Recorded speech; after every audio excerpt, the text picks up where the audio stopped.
Muito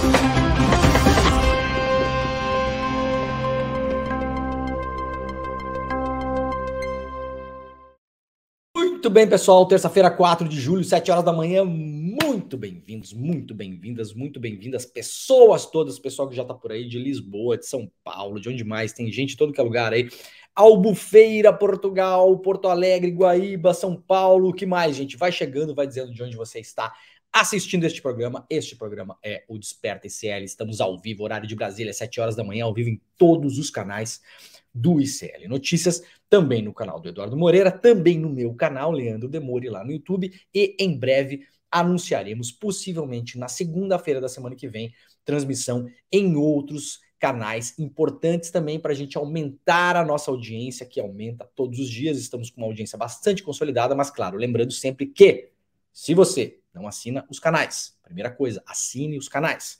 Segunda coisa, clique no famigerado sininho, né? Para você ser avisado. Para que serve o sininho? Para você ser avisado quando estamos online, porque o ICL vai ao ar todos os dias em horários pré-determinados ou não, porque eventualmente pode ter cobertura de CPI, pode ter votação disso, votação daquilo, é TSE, é STF, aquela coisa toda. Então, eventualmente pode ter outros programas do ICL que você não está acostumada ou acostumado, né? Ou vocês, pessoas, não estão acostumadas a se ligar nos horários, tá bom? Então tem horário, tem Desperta às 7 horas da manhã, tem o ICL Notícias às 8 horas da manhã, tem o ICL Notícias segunda edição às 18 horas da noite, às 18 horas, famigerada, 6 horas da tarde, né? E em outros horários eventuais. Então clica no sininho aí também e, por gentileza, quem puder neste horário da manhã, quem estiver com as mãos livres neste exato momento, não tá segurando uma madeira de nenê, não tá fazendo café, não tá arrumando cama, não tá esfregando o olho, não tá escovando o dente, pega o nosso link e transporta ele para suas redes sociais, tá bom? Para qualquer lugar que você puder mandar, seu WhatsApp, etc e tal. Ajude este programa a crescer cada vez mais e a se consolidar. Ó, gente, bastante coisa rolando hoje, né? Hoje eu quis abrir o programa com uma boa notícia, uma excelente notícia, na verdade. Os vários decretos de armas do senhor Jair Bolsonaro foram declarados, finalmente, decisão publicada ontem pelo STF, tardia, né? Poderiam ter feito isso no começo do governo Bolsonaro, teriam evitado vários problemas em relação à violência no Brasil, que eu vou mostrar aqui quais foram os problemas, mas finalmente ontem o STF, aliás, o nosso STF está sempre mais ou menos uns 4 anos atrasados, né? 4 anos ou 40, né? Quando não toma decisões completamente esdrúxulas, depois volta atrás. Mas a notícia é boa. Foram decretados inconstitucionais decretos que, entre outras coisas, permitiam que civis comprassem armas de guerra, né? Os famosos fuzis, né? Como as pessoas conhecem, né? Comprou um fuzil. Muita gente no Brasil nos últimos tempos comprou fuzis, inclusive fuzis nacionais, os fuzis T4 da fábrica de armas Taurus, né? Foram comercializados no Brasil, estão nas mãos de civis e milhões de unidades de munição. Não estou exagerando não, tá, gente? Chegou a ser possível no Brasil você comprar 30, 40, 50, até 60 mil unidades de munição, a famosa bala, né? 60 mil balas, vamos falar aqui em português para todo mundo entender, pelos tais colecionadores, atiradores e caçadores, os clubes que foram amplamente liberados no Brasil, muitos deles nós vimos, há inclusive notícias sobre isso, abundam notícias sobre isso, viraram basicamente milícias particulares ou grandes escoadouros de armas para o PCC e para o Comando Vermelho, tá bom? Então a gente vai falar disso daqui a pouquinho, mas antes de mais nada, pessoal de Natal, pessoal de Salvador, pessoal do Pará, Itu, São Paulo, Brasília. Muito bem, muito obrigado a todo mundo que tá por aí. Ó, recado rápido antes de mais nada aqui, muito importante. Vai rolar no ICL. Bom, vocês já viram coisas incríveis acontecendo aqui no ICL, né? É Domênico De Masi, é Cornel West, assim, a coisa tá num nível que não, quase não dá mais para subir, né? Tá num nível lá de cima já. Mas claro que sempre vai ter coisa nova no ICL. Então, ó, se liga nisso aqui que vai rolar no dia exatamente, eu acho que é 9 de julho, né? Caio, se eu tiver errado, me corrija aí. Se tiver tudo bem, fica de boa, tá? Eu acho que é dia 9 de julho, tá? O que tá anotado para mim aqui. Isso. 9 de julho, às 20 horas. Teremos um curso, na verdade, um grande encontro com a Juliane Furno e o Pedro Rossi, dois dos maiores economistas da nova geração de economistas brasileiros, né? E este curso será chamado de Mitos Econômicos, uma economia baseado no livro dos autores, né? Que é a economia para a transformação social. Esse curso vai rolar no 9 de julho, portanto, às 20 horas. Eles vão dar uma aula exclusiva para o ICL, de novo, aulas exclusivas do ICL, uma aula chamada Derrubando Mitos Econômicos. Sabe aquele lero-lero que a gente ouviu a vida inteira, que economia é uma área eminentemente técnica? Se você discorda dos economistas que estão por aí, né, falando que tem que vender a Petrobras, que tem que privatizar a Eletrobras, que tem que baixar salário, que tem que arrochar o plano de previdência do professor, que tem que não sei o quê, você não sabe nada, então essa aula é uma aula que serve justamente para você sacar que isso é o maior lero-lero, não existe essa tecnicidade científica absoluta na área da economia, a economia é uma área social, a economia é uma área política, e você pode sim ter várias opiniões sobre como você imagina que um país deva tocar a sua economia, por exemplo. Claro, não pode ter opiniões terraplanistas, é lógico, né? Mas não há uma única maneira. Se fosse uma ciência exata, era só aplicar uma fórmula e todo mundo ia virar Suécia, né, gente? Então, o negócio é que não é, né? Justamente por não ser que cada país consegue ou tem as suas limitações econômicas. Essa aula vai servir muito para quem tem conhecimentos rudimentares de economia, como é o meu caso, por exemplo, eu tenho conhecimentos muito básicos de economia, né? Sou um cidadão comum na área, né? E gostaria de ver, entender um pouco mais e derrubar, de fato, esses mitos que estão nessa aura que tem sobre os economistas, que serve muitas vezes para que eles cometam as maiores barbaridades, como a gente está vendo no Brasil agora, a maior taxa de juros do mundo, e fiquem sempre se escorando e se escudando nesse verniz técnico. Então você vai assistir o curso, né? Na verdade, é uma grande conversa, uma aula magna, para variar, para variar, de grátis, né? É grátis, tá? Vai ser de graça. Então, para garantir vaga nesse evento, já se antecipa, porque ó, o evento com o Domênico De Masi, que teve 180 mil pessoas passando pelo evento, tá bom? Então, se organiza, é de graça, pega o link, tá por aí já, né, o Caio? icl.com.br/desperta, vai lá, faça a inscrição, é só garantir a sua vaga lá, não vai pagar nada, etc e tal. E, de novo, as aulas são ao vivo, esse tipo de evento é ao vivo, online, então você pode assistir de qualquer lugar do Brasil e do mundo. A audiência aqui do Desperta é uma audiência muito internacional, também por conta do fuso horário, né?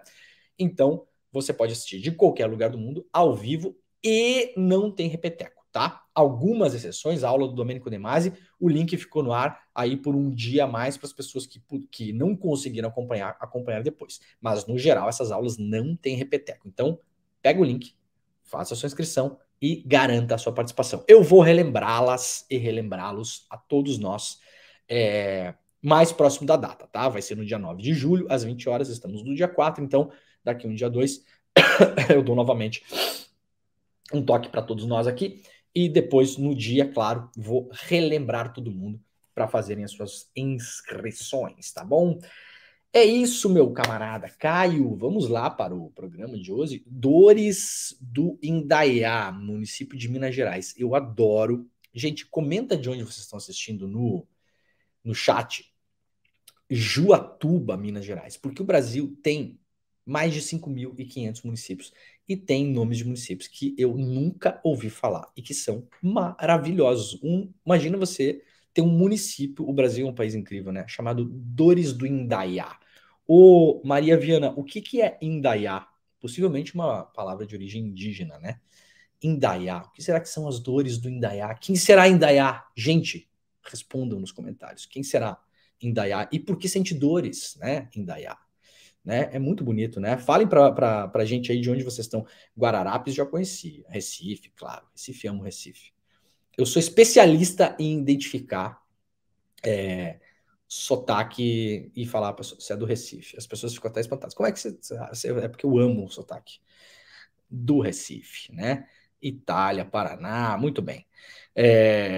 Dores do Indaiá. Ó, gente do Japão aí. Hagmar Waki, do Japão, muito bem. Uberlândia, Santos Dumont, legal, gente. Vai dizendo de onde vocês são aí, que eu gosto de ficar pescando nomes de municípios. Gonçalo do Amarante, no Ceará.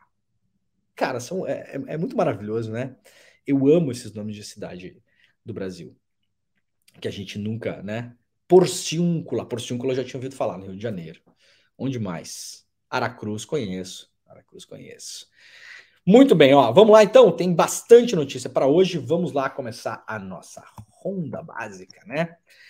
Então, a grande notícia do dia, notícia maravilhosa, para a gente ficar feliz mesmo, tá, gente? Isso aqui é de fato uma notícia boa para o país, para a gente ficar muito feliz. Eu vou explicar por quê, tá? Para a gente não ficar também achando que é só porque era contra o Bolsonaro, é só porque não sei o quê. Não, vamos lá, vamos aprofundar, vamos dar o nosso mergulho matinal aqui na história. Revista Fórum, caem decretos de Bolsonaro que entupiram o Brasil de armas. O Supremo Tribunal Federal tornou inconstitucionais uma série de normas que flexibilizavam o acesso a armas no país. Veja quais. O Supremo Tribunal Federal formou maioria nesta segunda-feira para derrubar uma série de decretos do ex-presidente Jair Bolsonaro que flexibilizaram o comércio e posse de armas de fogo no Brasil a partir de 2019. Vamos lembrar que isso aqui foi bem no comecinho do governo Bolsonaro. O governo Bolsonaro, se eu não me engano, durante o Carnaval de 19, portanto, comecinho do seu governo mesmo, já colocou na praça aí 4 decretos de armas, já fazendo o início do Libera Geral que rolou no Brasil, né? Ao contrário, ao contrário do que previam dos decretos, a compra de armas de uso restrito não poderá mais ser autorizada em virtude do interesse pessoal do comprador.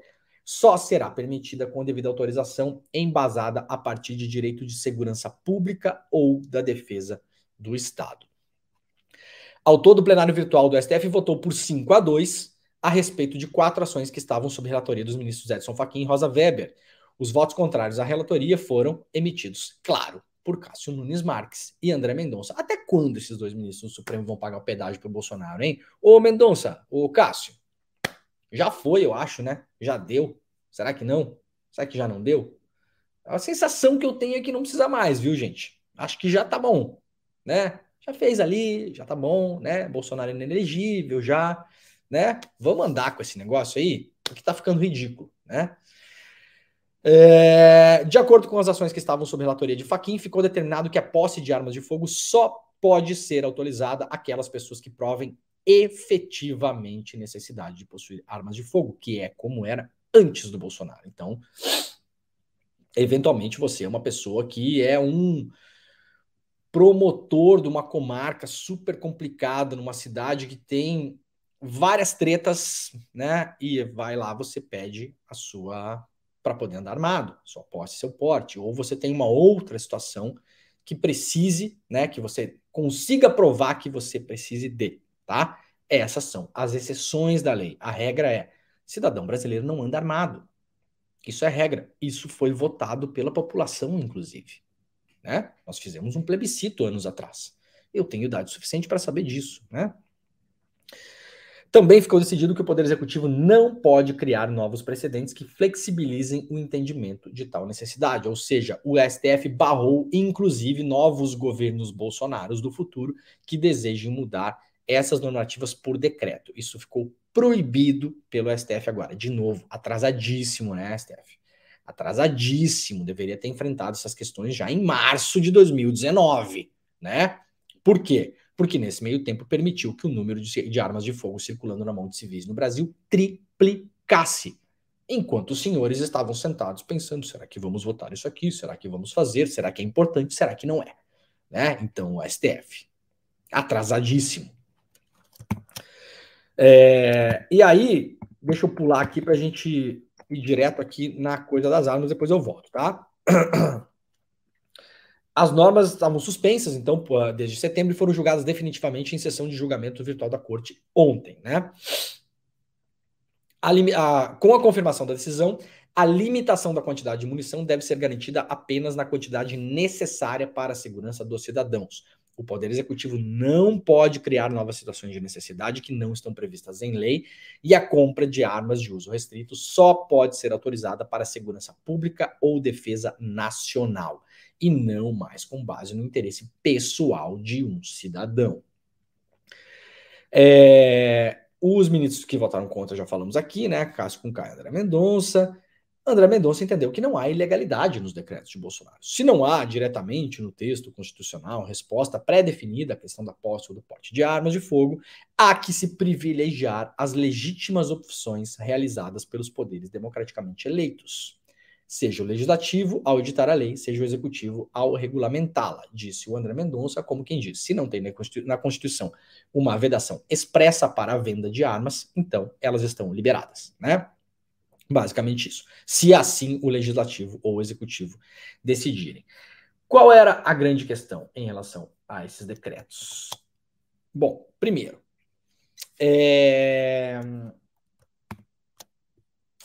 após mais 40 decretos de Bolsonaro, brasileiros compram 1.300 armas por ano. Isso foi o resultado. Isso aqui, matéria do final do ano passado, um levantamento feito pelo Instituto Sol da Paz, publicado lá no Brasil de Fato.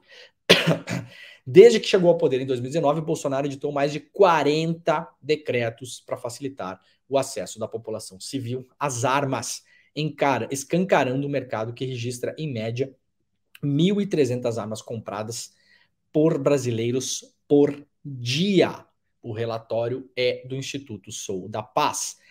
Na busca frenética para facilitar a aquisição de armamentos, proporcionando uma alegria para as indústrias de armas e munições como nunca ocorreu na história do país, de fato, as ações da empresa Taurus foram para a lua. É só vocês checarem aí, eu não tive tempo de procurar aqui, de colocar, mas depois do programa, coloquem no mecanismo de pesquisa, vocês vão ver rapidamente isso. O número de novas armas nas mãos de civis explodiu. Em 2018, atenção aqui, ó, um ano antes do Bolsonaro ser eleito, havia 350 mil armas registradas em nomes de colecionadores, atiradores e caçadores. As registradas, tá bom, gente? A gente sabe que, inclusive, muitos clubes têm armas ilegais nos clubes. Isso é quase uma tradição de clube de atiradores, tá? Os caras têm lá um monte de arma registrada, mas tem um monte de arma que não pode ter, porque querem. Né? E conseguem de algum modo. A gente sabe que as fronteiras do Brasil, principalmente a fronteira do Paraguai, é onde entram as armas, inclusive para a mão do tal do cidadão de bem, né? Isso não é novidade para ninguém. O número, que era de 350 mil armas registradas em 18, portanto antes do governo Bolsonaro, passou para 1 milhão de armas registradas. Não são as armas totais, tá bom?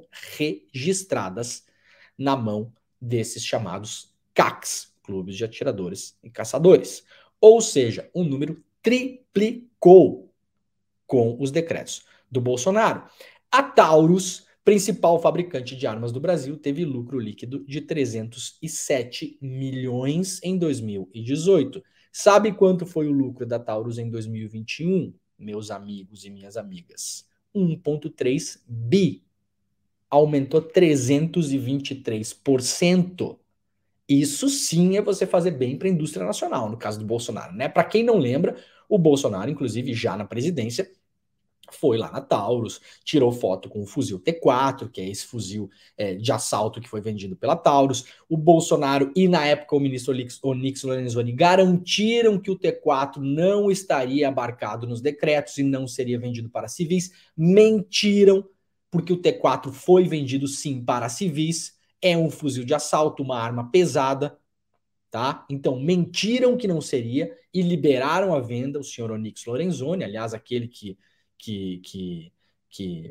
praticou corrupção durante a Lava Jato, né? Inclusive confessada, e o senhor Sérgio Moro falou que era só ele pedir escusas, né? Que não ia acontecer nada com ele, como de fato não aconteceu, né? Então há corruptos e corruptos, né? A gente sabe que essa balança ela vai e vem, né?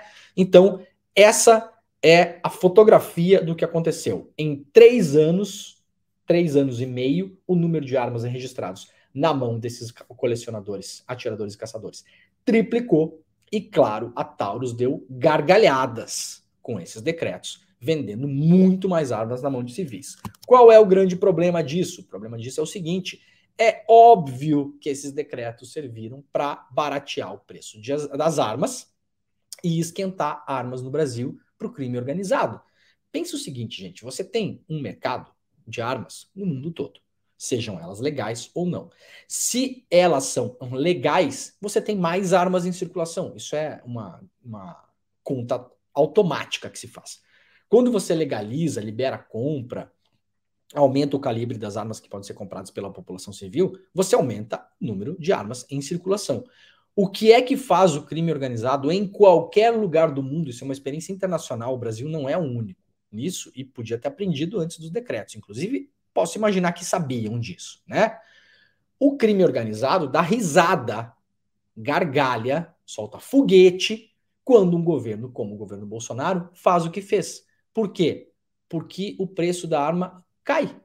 O que acontece quando você joga mais produto no mercado? O que acontece quando você facilita a venda de um produto no mercado através de regulação ou desregulação? O preço cai. Então, para o Comando Vermelho, para o PCC, para todos os cartéis criminosos do Brasil e inclusive da América Latina, porque armas daqui para lá e de lá para cá vão e vêm, em troca de vários outros tráficos do mundo, os decretos de armas do senhor Bolsonaro foram excelentes. O Comando Vermelho e o PCC agradecem muito o senhor Bolsonaro pelos decretos de armas. E eu não estou falando aqui de nenhuma negociação. Nós não vamos fazer aqui o que é feito ao contrário, né? Não estou dizendo absolutamente que teve negociação do Bolsonaro com o PCC. Não tenho nenhum indício para afirmar isso aqui. Eu estou dizendo que, matematicamente, o PCC agradece ao Bolsonaro pelos decretos de armas. O Comando Vermelho também, porque você facilita a aquisição de armas. Muitas quadrilhas, gente, não têm armas. Há várias quadrilhas no Brasil que são especialistas em alugar arsenais para outras quadrilhas, tá? Então, por exemplo, alguém montou uma quadrilha de assalto a banco. Não necessariamente esta quadrilha possui armas. Em muitos casos não tem armas. Eles planejam toda a ação e alugam armas de quadrilhas que são especializadas em aluguel de arsenais. O que é que você faz quando você institui vários decretos de armas que facilitam o acesso? Eventualmente, pensando aqui, né? Alguém pode ter uma ideia. Vou montar um CAC, um clube de atiradores e caçadores. Vou comprar aqui 60 armas, 70 armas. Vou comprar 40 mil munições por ano, 50 mil munições por ano, 60 mil munições por ano. Tudo legal, tudo registrado. E, eventualmente, posso alugar esse arsenal para cá e para lá.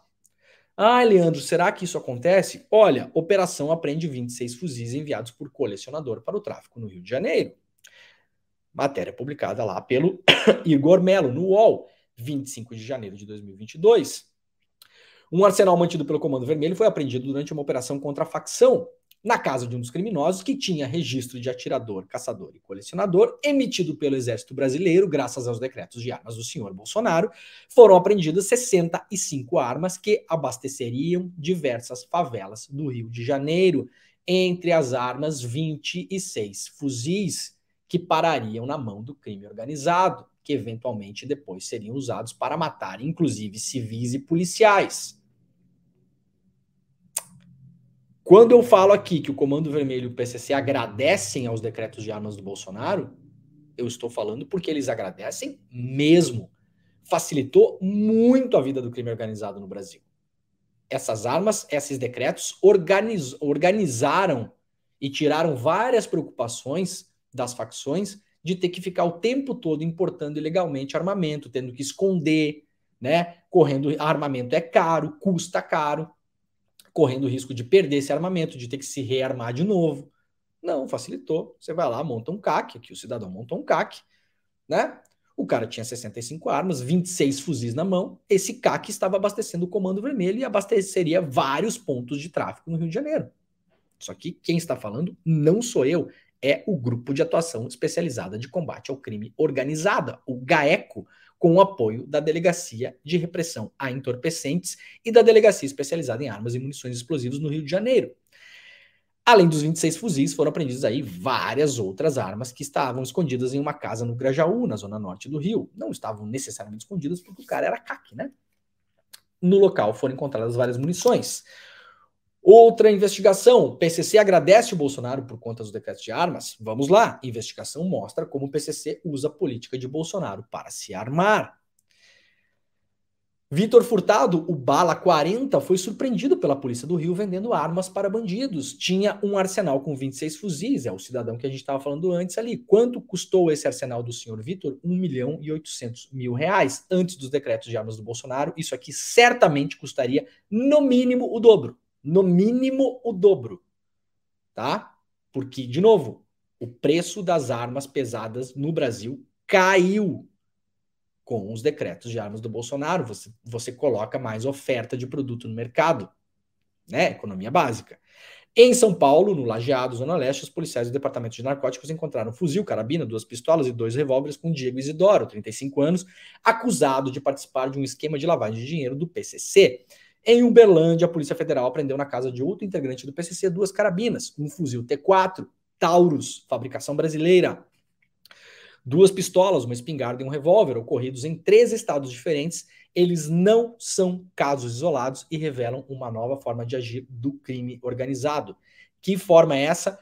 Todas essas armas foram compradas legalmente por laranjas ou por criminosos com ficha criminal que se registraram no Exército Brasileiro como colecionadores, atiradores ou caçadores. Os CACs.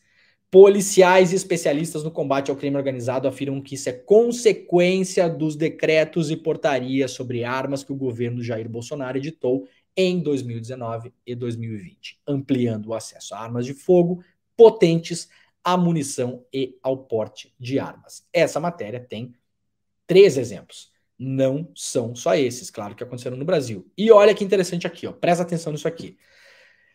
A nova situação permitiu aos bandidos a opção de comprar armas a um preço até 65% menor.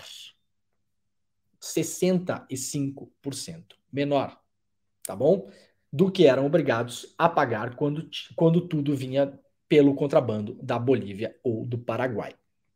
É o que diz o promotor Lincoln Gaki e tal, não sei o quê. Então, quando eu falei antes que o preço das armas seria no mínimo o dobro, é isso que eu tô falando, né? Aquele arsenal de 1.800.000 reais custaria 65% mais para mais, né? Porque aí tem transporte e tal, e tem o risco de ser apreendido ainda, né?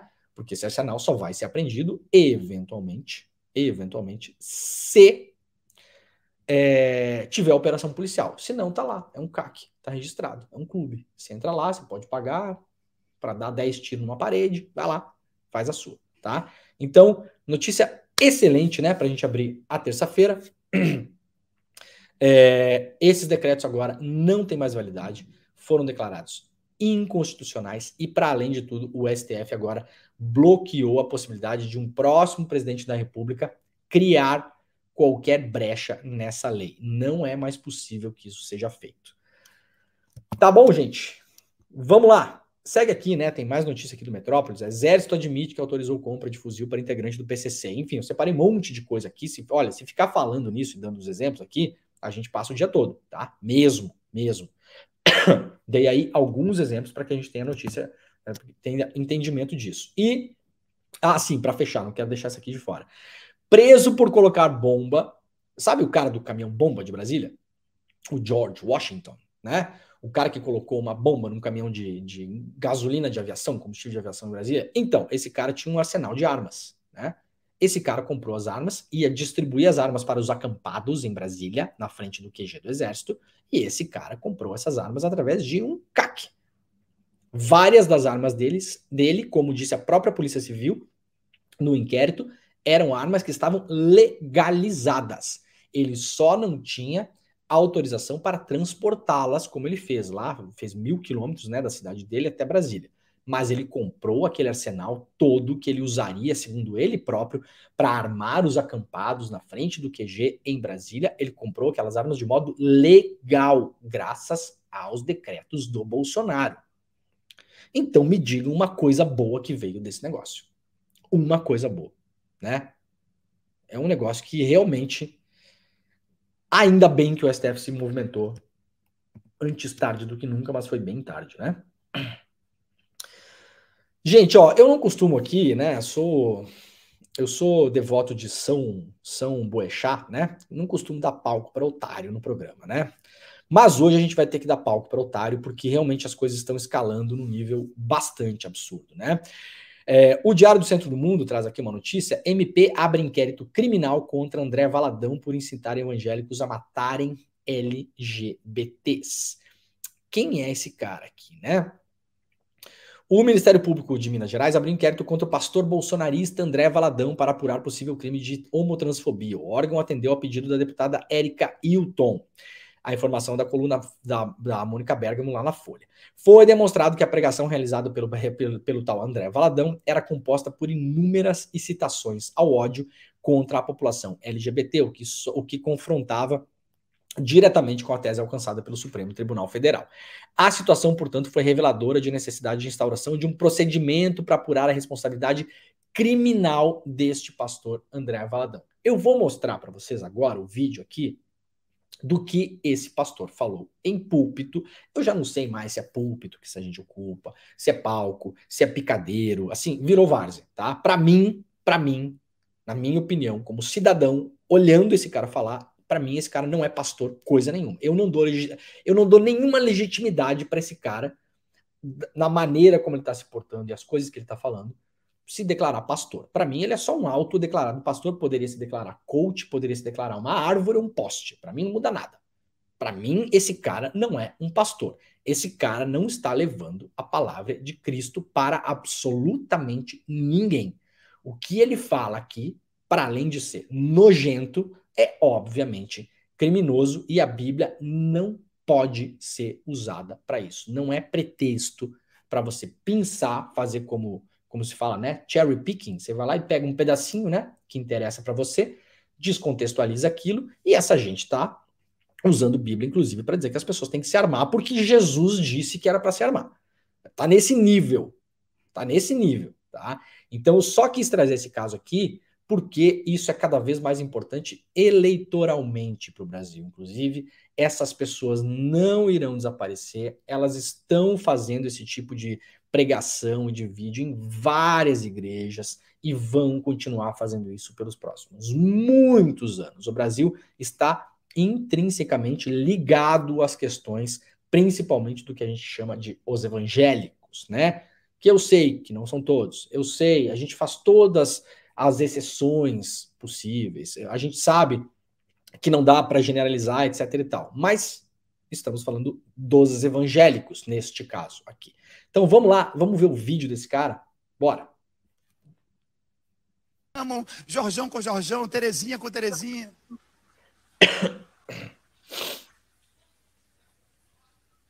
Ah, não, o que vale é toda forma de amor, deixa casar, deixa viver. Aí hoje você vê nas paradas homens e mulheres nuas, com seus órgãos genitais completamente expostos, dançando na frente de crianças, aí você horroriza. Ah, que absurdo! Mas essa porta foi aberta quando nós tratamos como normal aquilo que a Bíblia já condena. Então agora é hora de tomar as cordas de volta e dizer, não.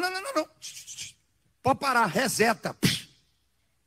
Aí Deus fala, não posso mais. Já meti esse arco-íris aí. Se eu pudesse, eu matava tudo e começava tudo de novo. Mas já prometi para mim mesmo que eu não posso, então agora está com vocês. Muito bem. Essa é a Você não fala... pegou o que eu disse? Eu disse, está com você. Acho que tá bom, Caio. Tá bom, obrigado. Essa é a fala, tá? É isso. Qual que é a grande interpretação genial desse negócio?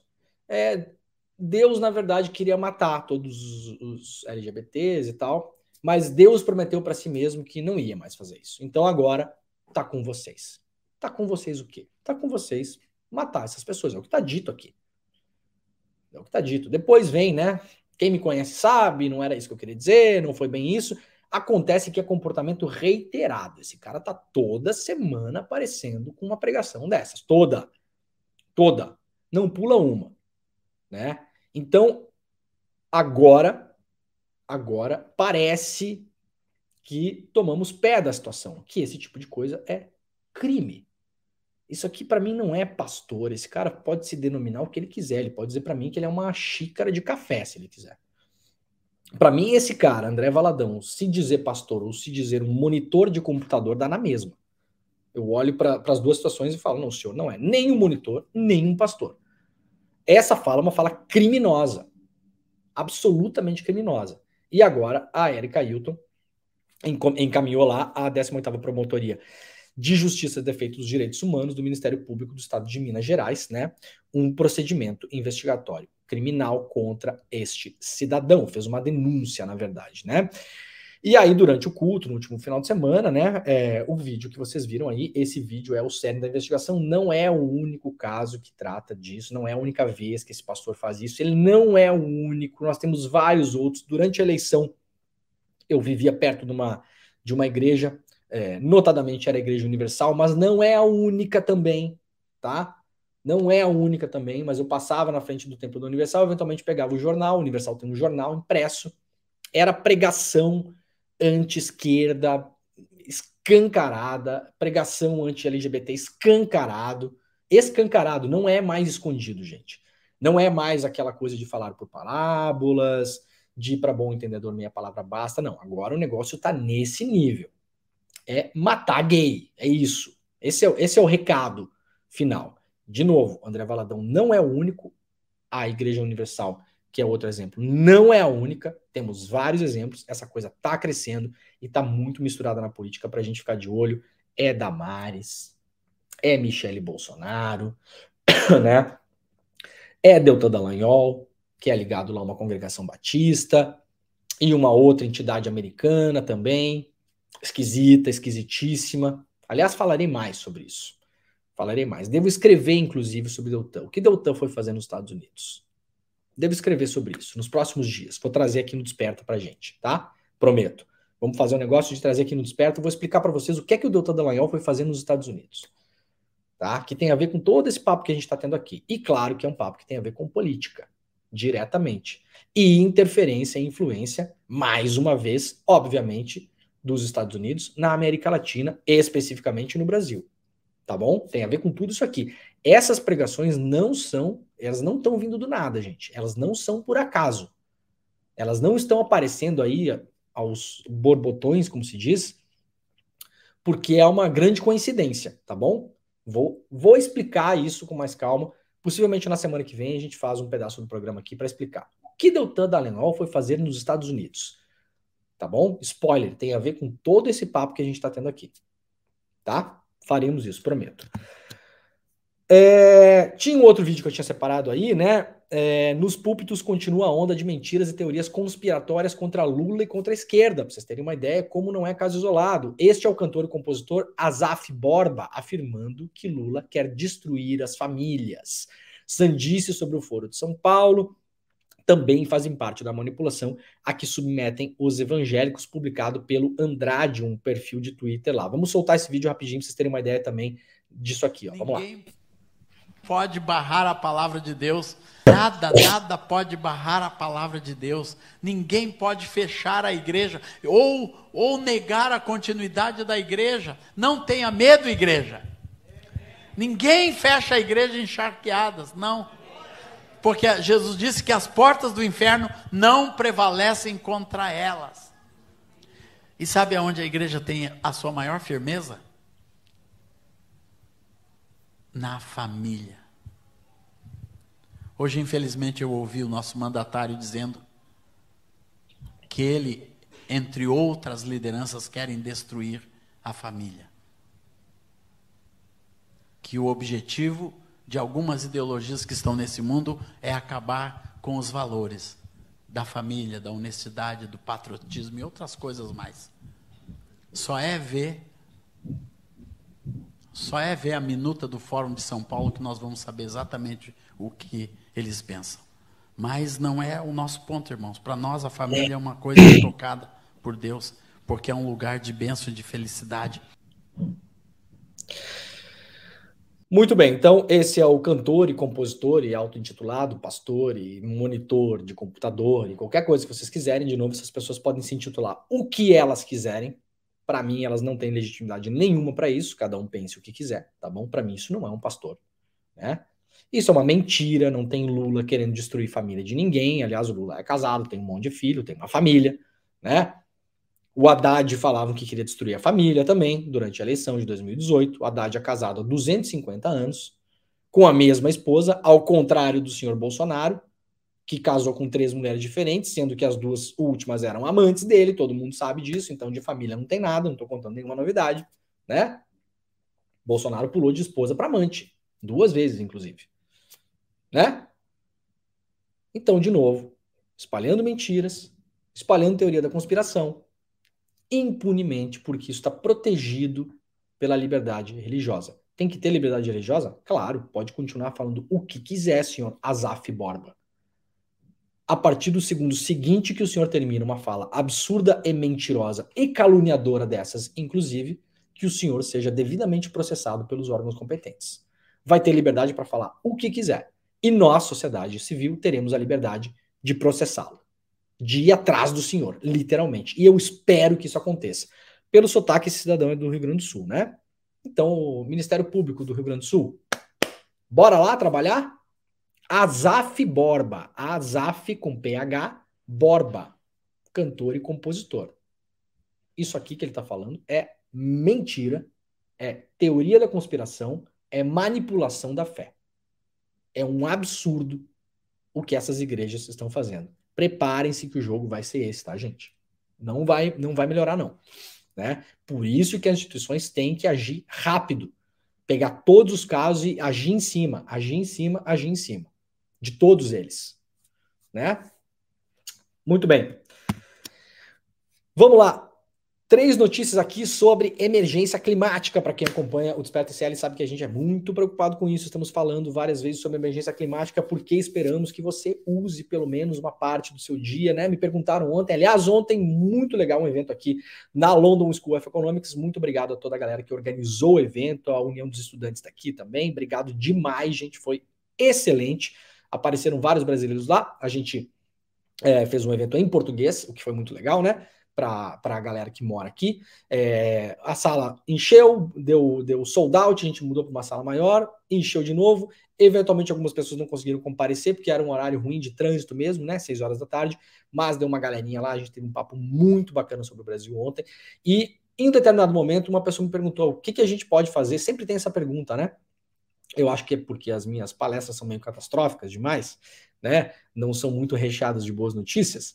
É mais uma questão de fazer um alerta também de como chegamos até aqui, né? Para onde estamos indo.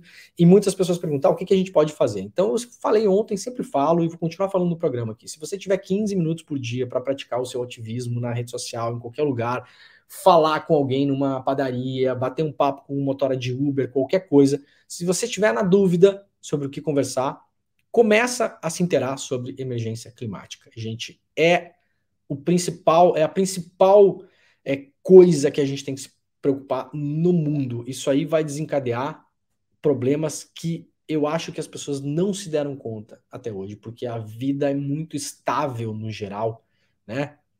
A gente não percebe e a gente não se dá conta como o mundo vai mudar rapidamente por conta da emergência climática. Então, olha aqui, ó, como a seca na Tailândia pressiona os preços de açúcar e arroz no mundo.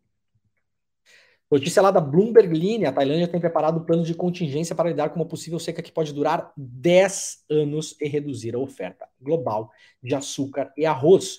O país é o 3º maior produtor e o 2º maior exportador de açúcar do mundo e tem, portanto, influência na formação dos preços do mercado.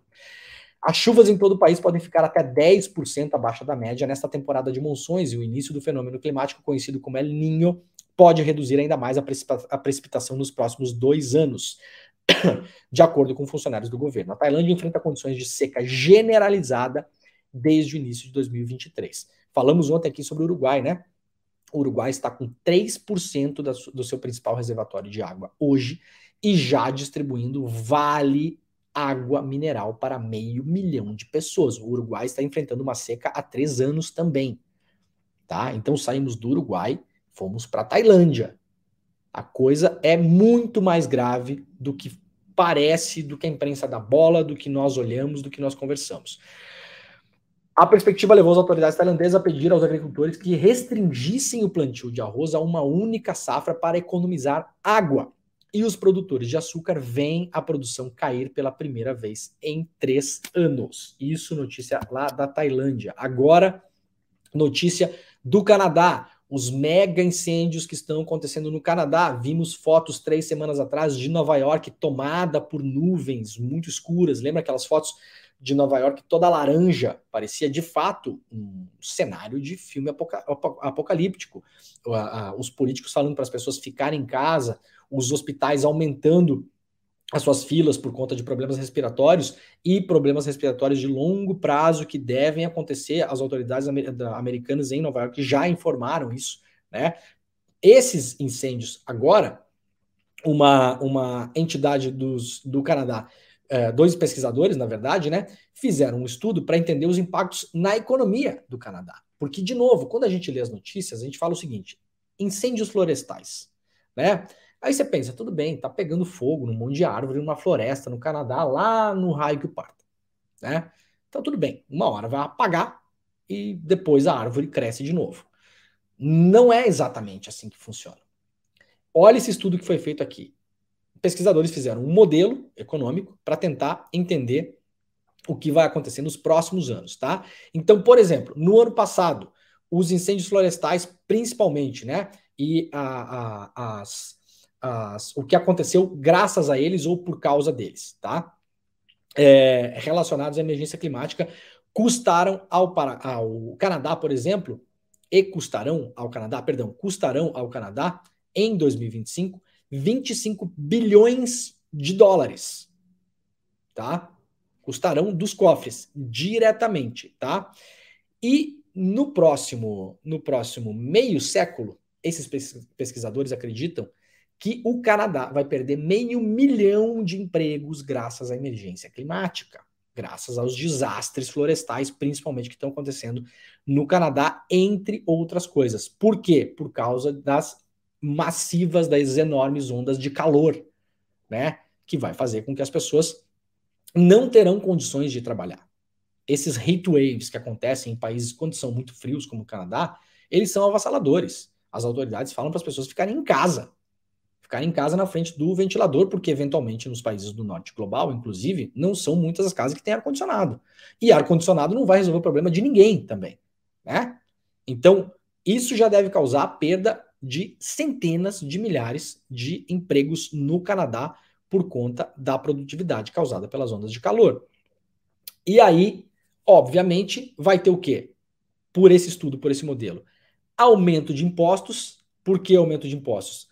Para você ter que lidar com os danos causados pela emergência climática, né?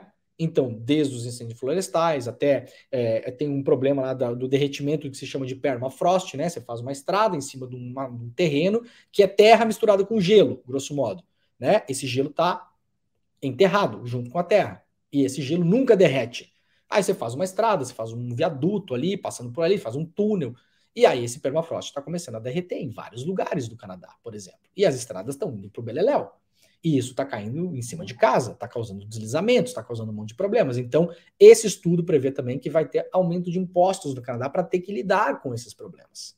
Então, gente, são problemas muito presentes no dia a dia já de várias pessoas, tá bom? Então, se você tiver 1 minuto do seu dia para ouvir a palavra da emergência climática, né? Como muita gente pergunta nesses encontros que eu faço, o que a gente pode fazer, o que eu posso fazer e tal.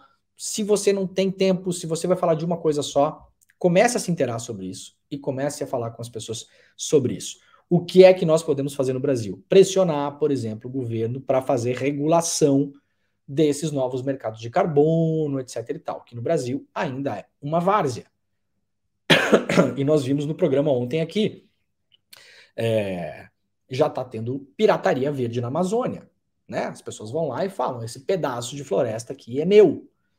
Eu negociei com essa comunidade aqui. Então, quando isso aqui virar uma indústria de carbono, entre aspas, né? Porque a própria árvore vai ficar lá produzindo carbono, quem vai ganhar grana com esse pedaço de floresta sou eu. Então, os piratas do carbono já estão em ação no Brasil, para além de outras tantas coisas, né? El Niño, fenômeno climático, deve ter impactos na economia e pode afetar preços no Brasil. Inclusive, notícia publicada hoje lá no G1. O El Niño chegou trazendo um inverno atípico para o Brasil. Segundo especialistas consultados pelo G1, pode gerar impactos diretos e indiretos na economia do país. Temperaturas mais amenas e uma mudança nos padrões de transporte de umidade devem trazer um tempo mais seco no norte e no nordeste do Brasil e chuvas excessivas no sul e sudeste, né? Para a gente acabar de vez com aquela história do aquecimento global. Não é aquecimento global. Pode, inclusive, ser mais frio em algumas regiões, mais seco em outras, mais chuvoso em outras. Não tem a ver com aquecimento, gente. Tem a ver com a mudança brusca dos padrões climáticos, né? Você ter furacões onde nunca teve, você ter muita chuva onde teve pouca chuva, você ter seca onde deveria chover, né? A alteração desses padrões, tá? De acordo com a Administração Nacional Oceânica e Atmosférica do Governo dos Estados Unidos, a estimativa é de que o El Niño tenha uma das ocorrências mais intensas nos últimos 70 anos em diversos setores da economia no mundo. Setores afetados: agricultura, atividade pesqueira, bares e restaurantes, vestuário, setor elétrico, segmento farmacêutico, entre outros. Vai pegar, de fato, todo mundo, tá? E aí o G1 fez aqui alguns gráficos para mostrar como o El Niño vai entrar no Brasil, atuar no Brasil nos próximos anos, mostrando que vai ter a temperatura acima da média, principalmente no norte do Brasil, mas um pouco acima da média em geral no Brasil todo, e muito abaixo da média no extremo sul do Brasil, com chuvas excessivas também, o que traz prejuízo para vários setores da economia, né? Começar pelo agro, né? Os senhores do agro. Os senhores que bateram palma aí para desmatamento de Amazônia, para aquela coisa toda, né? Prestem atenção. O negócio de vocês é o primeiro que vai para o buraco. Eu não sei se vocês já entenderam isso. Ainda dá tempo de entender. O negócio de vocês é o primeiro que vai para o buraco com esse negócio todo. E não vai ter plano safra que chega para ajudar vocês. Tá? Então, abram o olho que quem não está olhando para isso está olhando para o lugar errado, inclusive para o próprio negócio, né? Muito bem, as medidas lá na BBC News Brasil, para quem quiser se aprofundar mais, então as medidas para evitar que o El Niño provoque uma hecatombe na Amazônia, publicado na BBC News Brasil, lá na capa da BBC, assinada pelo Vinícius Lemos, repórter lá da BBC. BBC News Brasil também, vamos lá para notícias muito rápidas agora aqui, o rápido avanço dos partidos de direita radical pela Europa, falamos sobre isso nessa semana também no programa, um artigo assinado lá no jornal The Guardian, mostrando como a extrema-direita na Europa voltou a ser mainstream, né? Voltou a ser aceitável, parte do tal jogo democrático. A BBC News Brasil também avança sobre isso hoje. No New York Times, os Estados Unidos, né, estão fazendo uma visita para a China nessa próxima semana para tentar reduzir as tensões entre os dois países, né? E reorganizar o comércio entre os dois também. Esse momento pós-pandemia, China e Estados Unidos têm tido vários reveses, né? Vai e volta. O New York Times também diz que, aqui traz uma notícia que vai ter um summit, um encontro, né? Online, na verdade, não vai ser presencial, entre a Índia, o senhor Putin e o senhor Xi Jinping na próxima semana. Um encontro bem interessante de acompanhar, que tem a ver com todas as movimentações geopolíticas que estão acontecendo no mundo nos últimos tempos. Eu vou ficar de olho nisso aqui, vamos ver o que sai desse encontro. O New York Times chama de um teste para tentar entender a real dimensão da proximidade entre Índia, China e Rússia nesse momento, né? E de como eles podem se reorganizar nesse chamado novo mundo multipolar, aquela coisa toda, né?